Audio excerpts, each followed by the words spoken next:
पाकिस्तानाच्या गोळीबाराला प्रत्युत्तर देताना बॉर्डरवर शहीद झालेले महाराष्ट्राचे वीरपुत्र नितीन कोळी यांच्या पार्थिवाला आज आज अनंतात विलीन झालेले आहेत। महाराष्ट्राचे वीरपुत्र नितीन कोळी यांना आज अखेरचा निरोप देण्यात आला। सांगलीतल्या मूळ गावी दुधगावात त्यांच्यावर अंत्यसंस्कार करण्यात आले।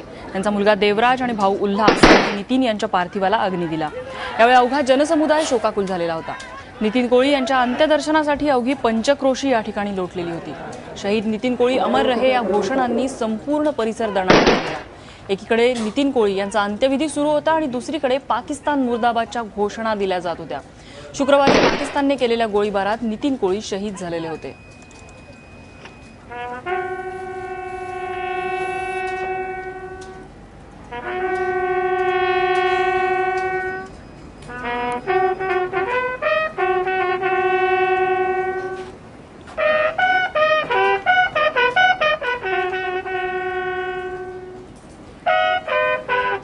खरं तर या घटनेनंतर कोळी कुटुंबावरती दुःखाचा डोंगर कोसळलेला आहे। शहीद नितीन कोळी यांच्या पत्नी आणि आई यांनी यानंतर आपल्या भावना कशा व्यक्त केल्या आपण जाणून घेऊया।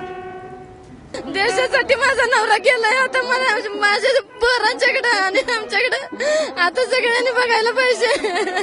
कधी बोलणं झालं लास्ट, कधी काय म्हणतात? गुरुवारी बोलणं माझ्या संग। मला प्रत्येक वेळेस येताना फोन करते रे, पण याच वेळेस फोन केला नाही।